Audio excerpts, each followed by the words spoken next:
I'm very pleased today to announce the formation of the Governor's Task Force on Housing. We have quite a number of the new members who are present here today, and I'm very appreciative of Akua Ellis, the Director of Social Justice Advocacy at Catholic Charities, and Jean Crane, the President and CEO of Bremer Bank, have agreed to co-chair the task force. Here. Thank you very much. I want to also recognize and thank some of the sponsoring organizations. Itasca Project, who's been in the forefront of housing initiatives throughout the state, and Mr. Brad Hewitt, who chairs their housing task force, has agreed to serve on our task force and provides, task also provides staff assistance. The Ignite Foundation, again, financial and staff support. The Blandon and Foundation, St. Paul Foundation as well, Family Housing Fund, and the Greater Minnesota Housing Fund. And of course, I want to thank Commissioner Tingerthal, who's done a superb job for 7 years in heading the Minnesota Housing Finance Agency, and who put me on the spot in front of all the new members and asked me if I was going to propose her $100 million bonding request to the legislature. And fortunately, I agreed yesterday that I would do so. So, you know, housing is one of these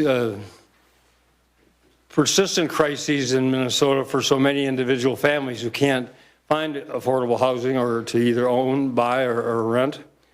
And it's ironically been exacerbated by the economic growth that we have realized over the last couple of years. Wages, particularly for lower income people, have been stagnant or even declined in real dollars. And rental housing, as well as the availability of affordable housing, the rental housing rate costs have gone up. Affordable housing has not kept pace, and the result is there are more and more people and their families are in crisis situations.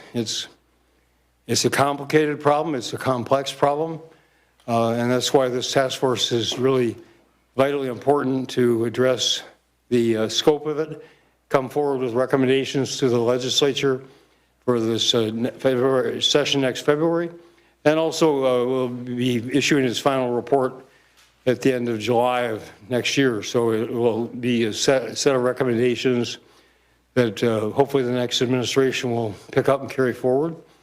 I'm at the stage in my 2 terms now where I look at, with 1 year to go, and I look back at something like this and say, well, why didn't I do this 7 years ago? And that's my regret, but we're doing it now. And again, I think this will make a very lasting contribution to the improvement of housing in Minnesota, which others here can attest better than I is so vital to the economic vitality and the social vitality of our communities and our state. So with that, let me ask one of the co-chairs, Jean Crane, to speak next. Thank you, Governor. Well, first and foremost, I'd like to thank Governor Dayton for his leadership on this critical issue and commitment to improving access to affordable housing for all the citizens of the state of Minnesota. I'm pleased to represent both Bremer Bank and the Itasca Project in this important work. The Itasca Project, as you know, is an employer-led civic alliance and very focused on thriving economy and an improved quality of life, and very, very proud to be supporting this work as an organization. Bremer Bank also certainly is really committed to the health and vitality of the communities in which we do business, and we believe that home ownership is a cornerstone of the foundation of a successful community. We have an ongoing commitment to help individuals and families really gain access to affordable homes.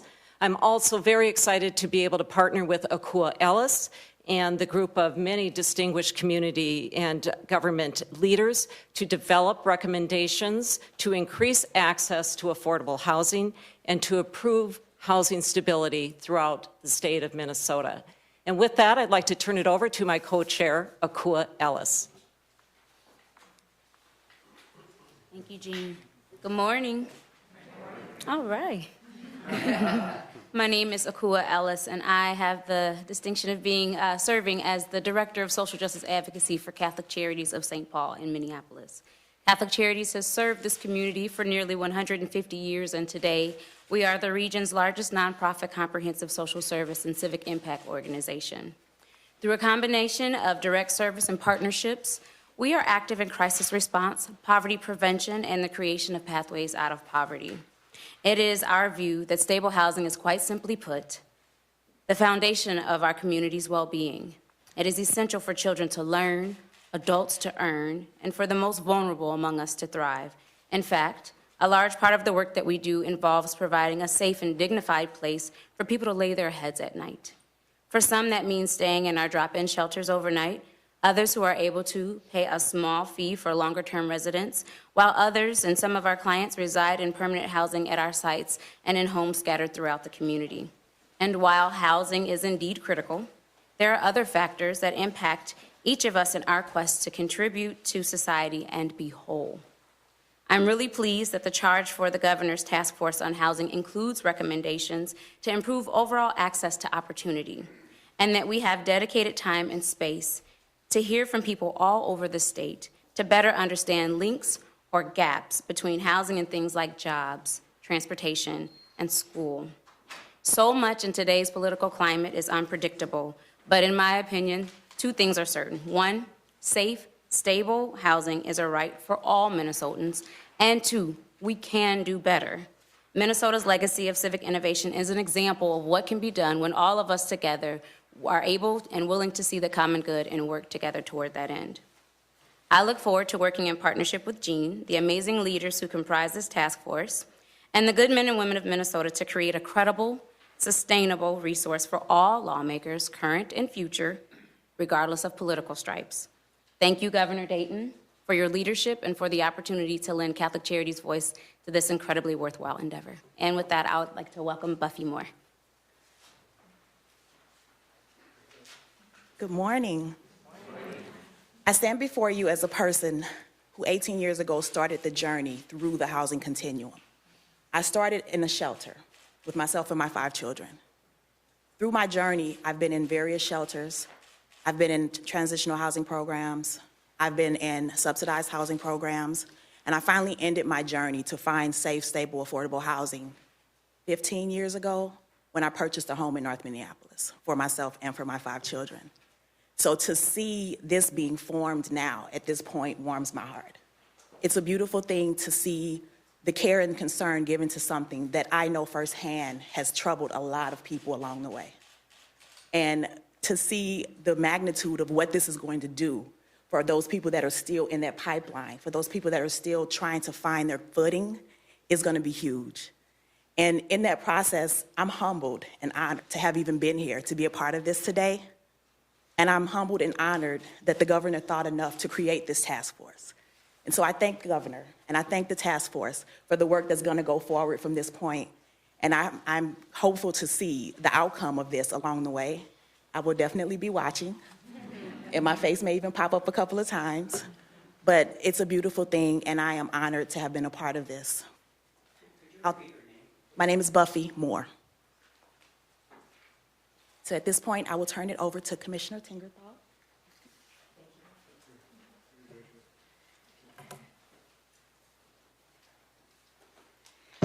As you just heard from Buffy, housing truly is the foundation for success. When I heard Buffy first tell her story, it was at a rally for Habitat for Humanity, both Twin Cities and Minnesota, at the legislature last year. And she actually started her story telling that before she found herself in a shelter, she actually found herself and her children in a bus stop. And I told her earlier this morning that she made me cry that morning. And she's going to make me cry again, because to understand that if we believe in people and give them a solid place to live, they can deal with the other issues in their lives, whether it's educating their kids, educating themselves, holding a job, or just succeeding in life. So I am thrilled that the governor has decided here in this last year of his administration to name this esteemed task force. We had a chance to meet this morning and hear about the ideas the task force members are bringing to the table. And I know that we will have no shortage of innovative recommendations that we'll bring forward in our report later this year. And having housing for people is not just an issue for Buffy or for people who live in the Twin Cities. It really is an economic issue for people throughout the state of Minnesota. I've traveled around the state in the last 7 years, and in every single community where we meet with the Chamber of Commerce, we meet with business leaders, we meet with housing developers, we meet with housing advocates, and every single one of them has a story to tell about the shortage of housing in their communities. So the membership of the task force reflects a broad geography, a broad group of expertise, and we're really looking forward to hearing from the rest of the residents in Minnesota about what they think the recommendations should be going forward. The task force will begin its work on January 12th with its first meeting, and we'll have 5 meetings throughout the course of the first half of the year. But we will also be doing our work through a series of work groups. We'll have a work group on rental housing, a work group on homeownership, and a work group on housing stability and opportunity. And so there will be many opportunities for people who want to come and talk about their ideas to come and interact with those work groups, interact with the task force. We'll also be hosting 6 regional forums around the state. We have not yet determined the locations or the timing, but we will share that with you as those are determined. But we really want to hear from people of what the housing issues are and what they think the solutions are in their communities. So we look forward to interacting with all of you as we go through that journey and sharing with you some of the recommendations that are developed by the task force. And with that, I'm happy to take questions about the task force.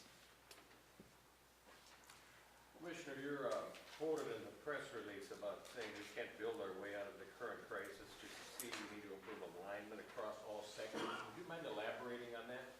Yes, I'd be happy to elaborate on that question. There was some sort of startling work last year that was done around the loss of some what's often called naturally occurring affordable housing in the city of Richfield.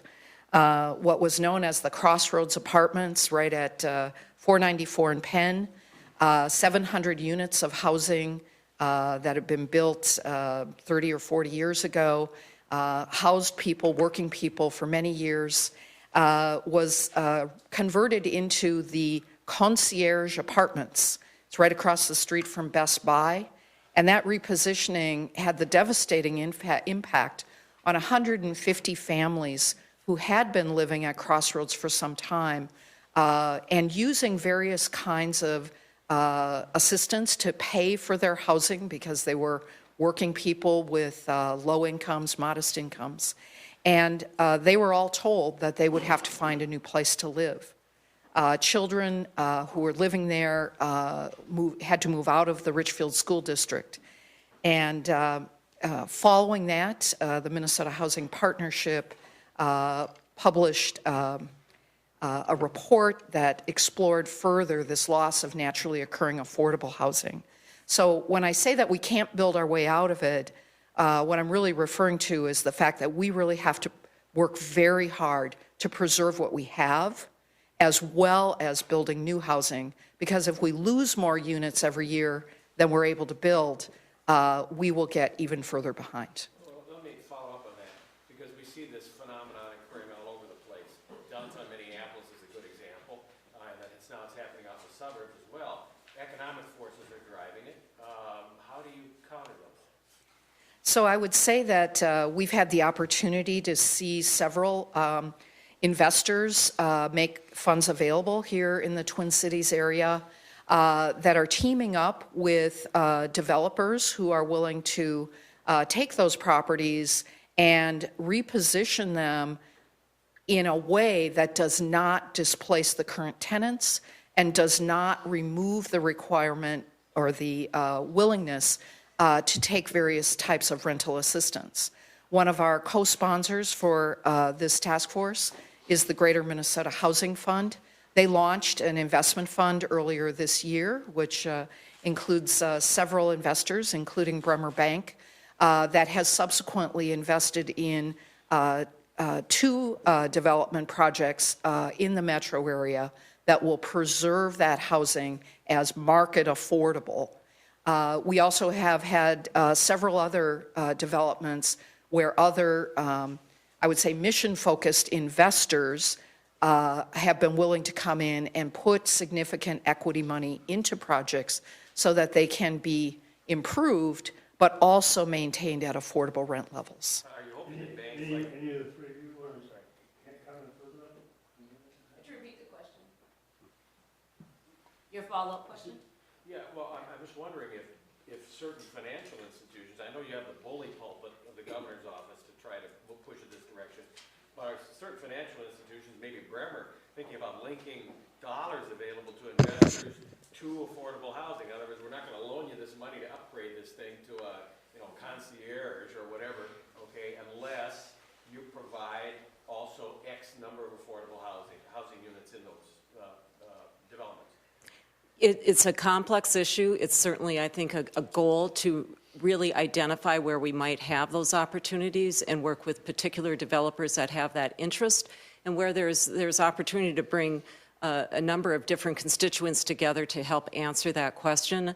I would tell you the attraction for us in working with Habitat in the manner in that we did was we felt that we always like to look at fulfilling the need of the spectrum of customers that have a need for housing.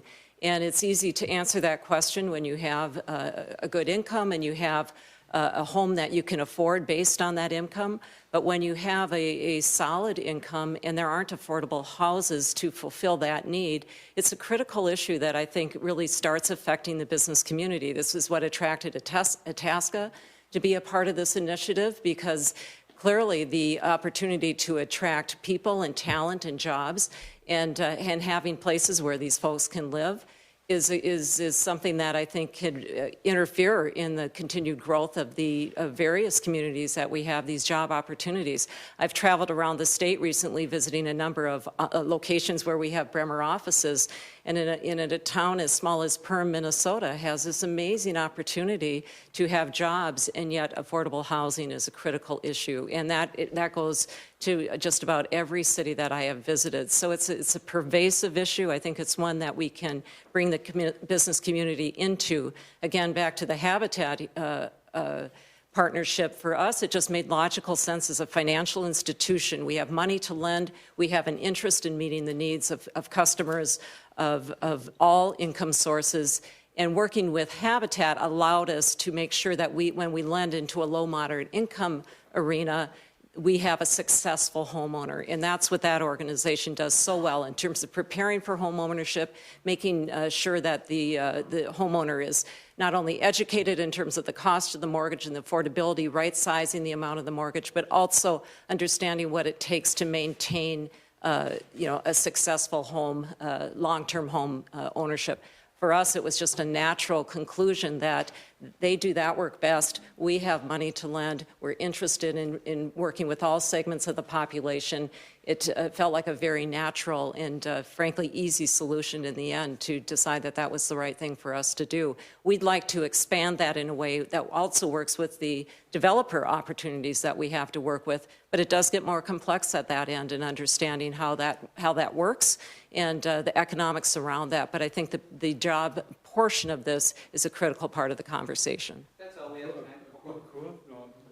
Just one other thing I would add to that is that that's a very complex question. If we had the answer to that, we wouldn't need the task force. And so I would offer that one of the subgroups is actually looking at more broadly. So there's rental, there's home ownership, but then also housing stability and opportunity. And that's a key opportunity for us to delve deeper into the question that you raised. And I would just make a plug for those who are interested in coming and making their voices heard.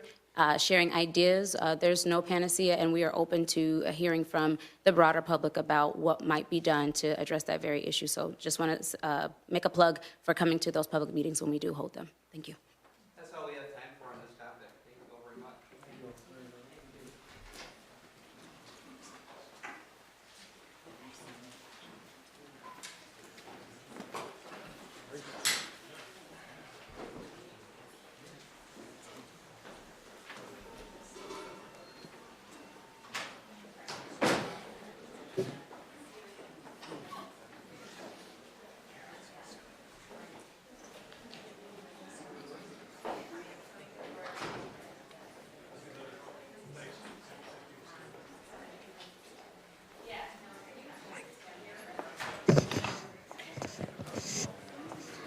Okay, any other subjects?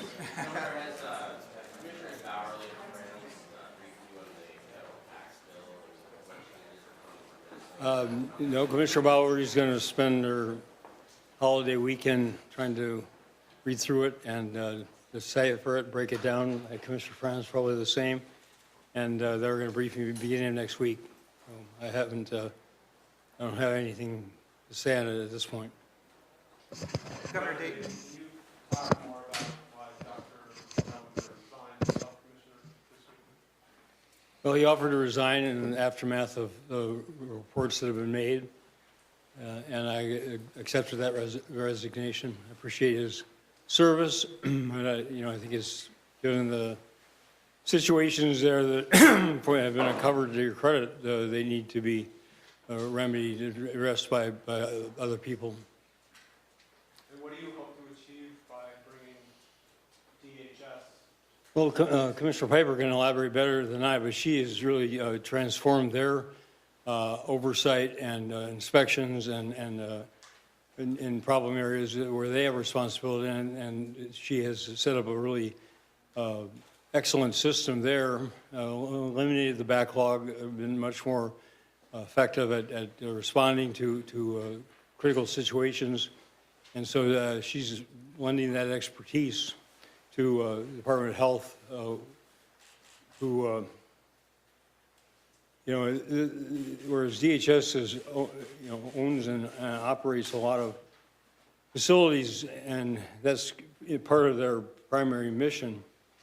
Department of Health's this inspection, oversight, and remediation is a separate function from, just as important as, but a separate function from the kind of health issues that the department is focused on, every other aspect of its portfolio. So this is a way of taking the expertise that Commissioner Piper and her agency have developed and providing that expertise to the Department of Health.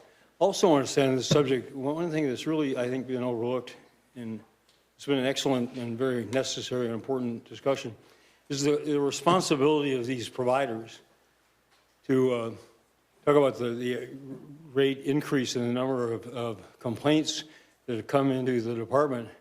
Those all start with somebody who isn't doing their job. And I mean the provider, maybe the employees as well. But there was a 5% increase in funding, was it 2 years ago?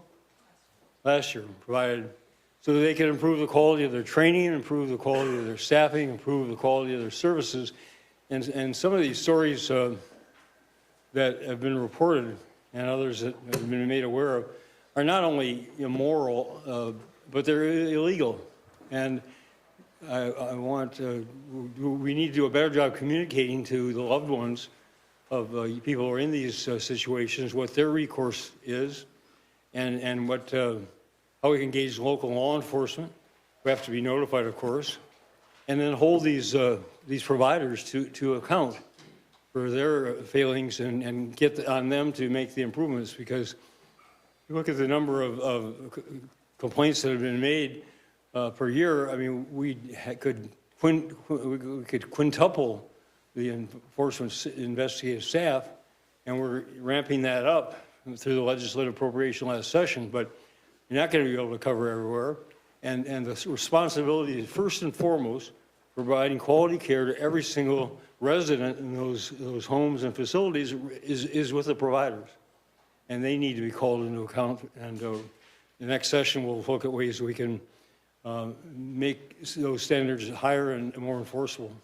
Governor Dayton, now that we know when Senator Fischbach is going to become Lieutenant Governor, or at least we know when Senator Franken is resigning, what is going to be the process here with dealing with her possibly open Senate seat? Are you going to call an election, or what's going to happen there?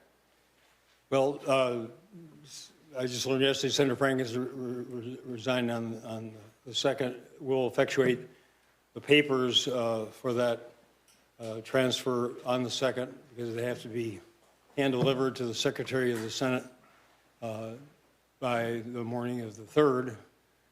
And I learned not to try to equivocate, or not equivocate, but negotiate with the Senate its procedures. They've been around for a long time, and they firmly believe in them. So we're following their protocol.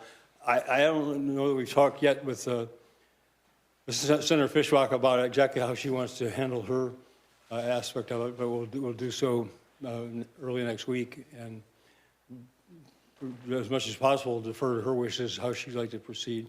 I'm not going to call a special election for something where I have not received a resignation. That's been my consistent practice throughout. We've delayed a couple of the special elections when people announced they're going to leave, but they haven't sent the necessary formal resignation letter.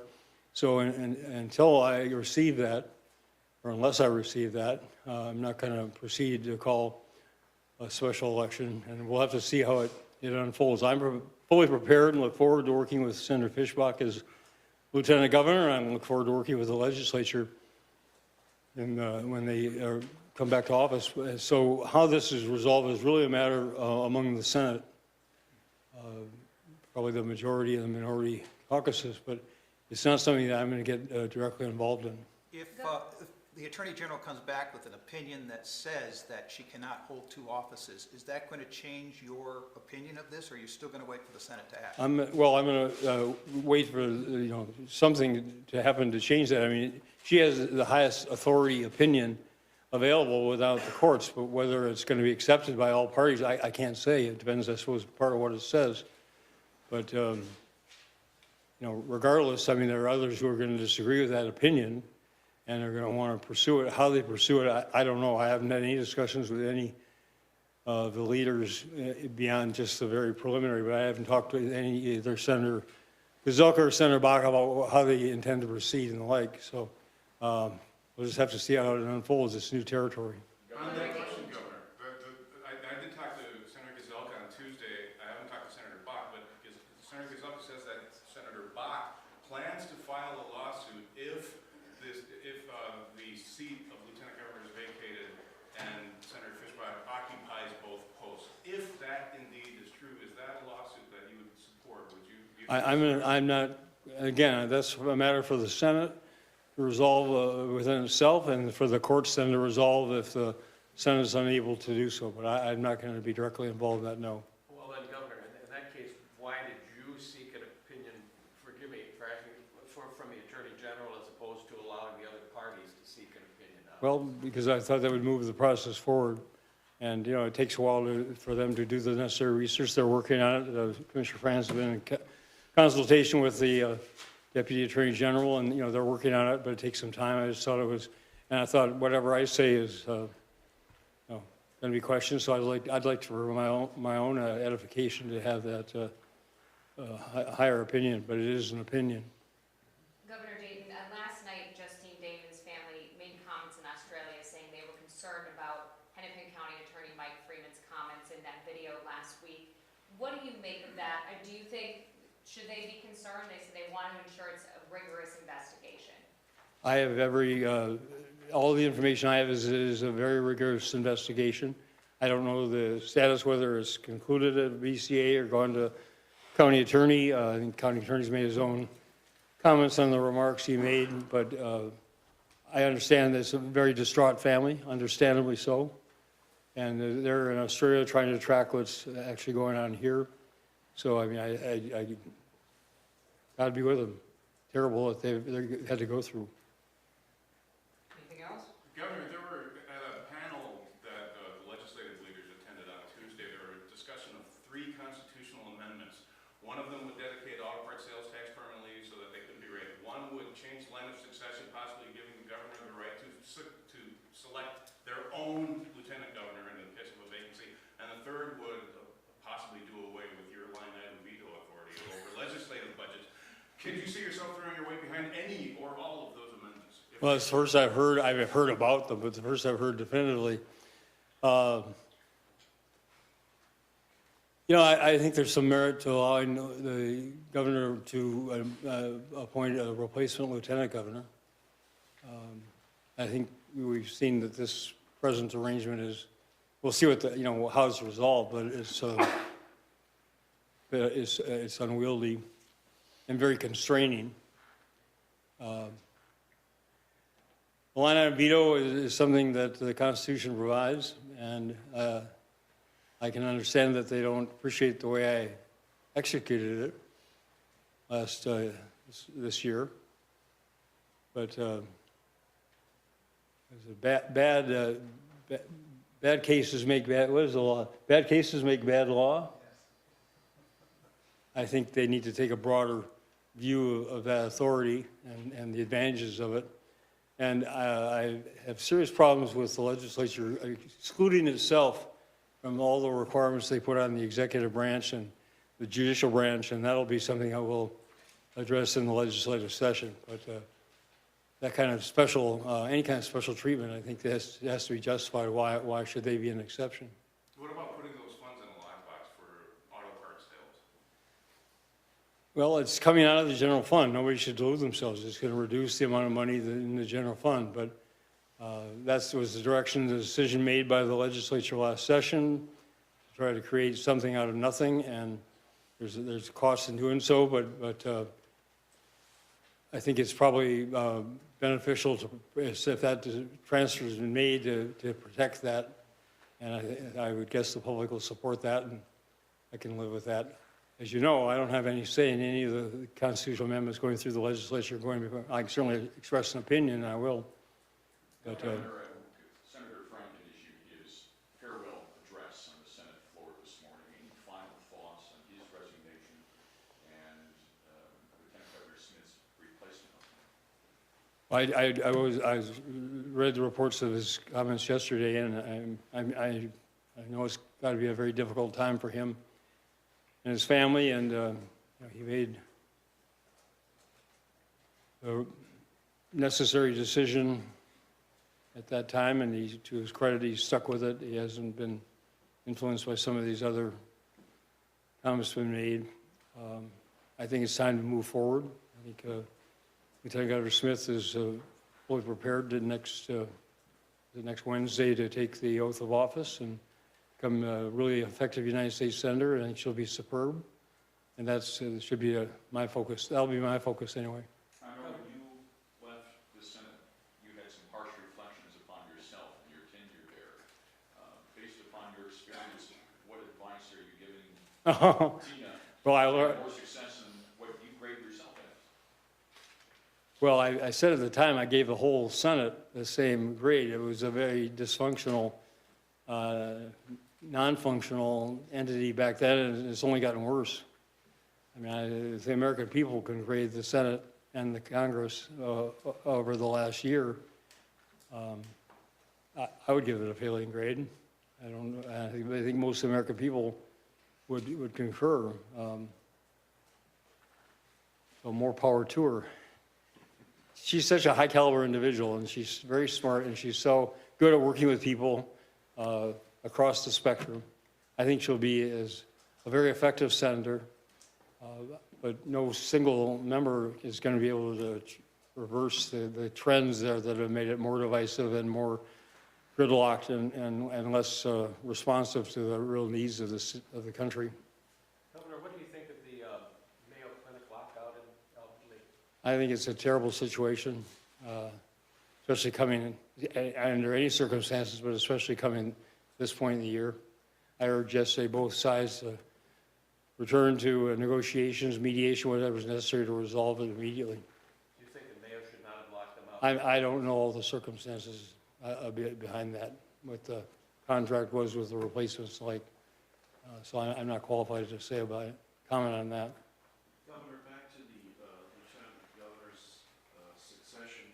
Have you gotten any indication from the Attorney General when that opinion will be given to you?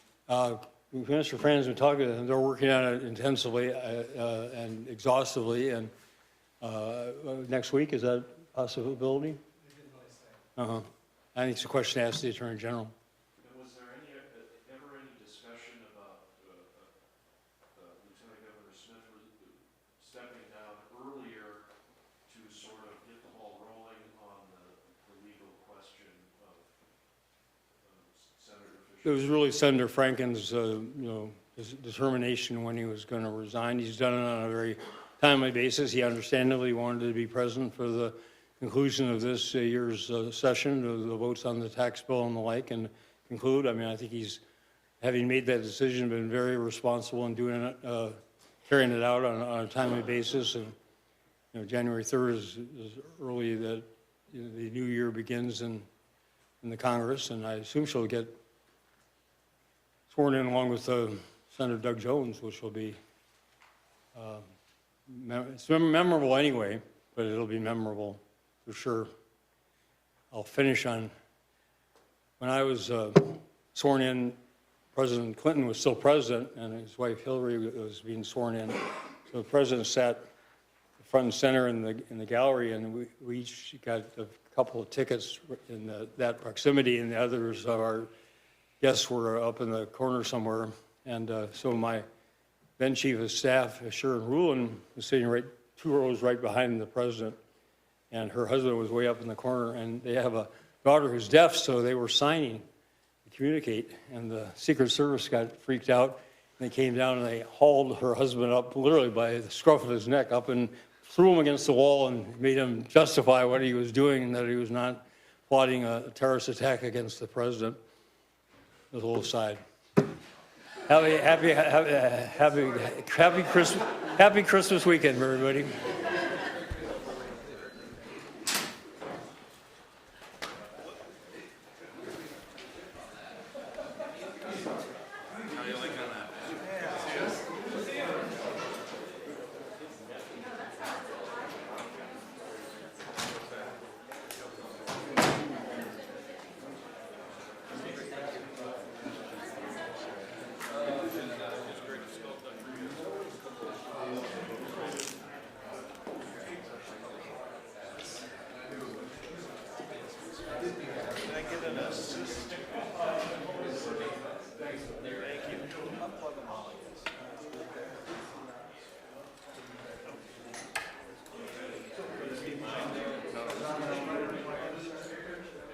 Which one are you, Bill?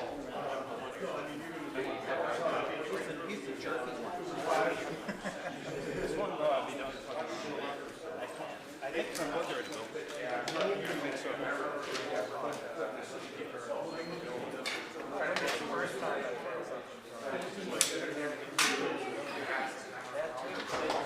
Mike, I just did a story on Marr versus Stearns, which is not behind the fun story. This is from the 18... Yeah, I did the whole thing. I went back and I surveyed the whole political landscape.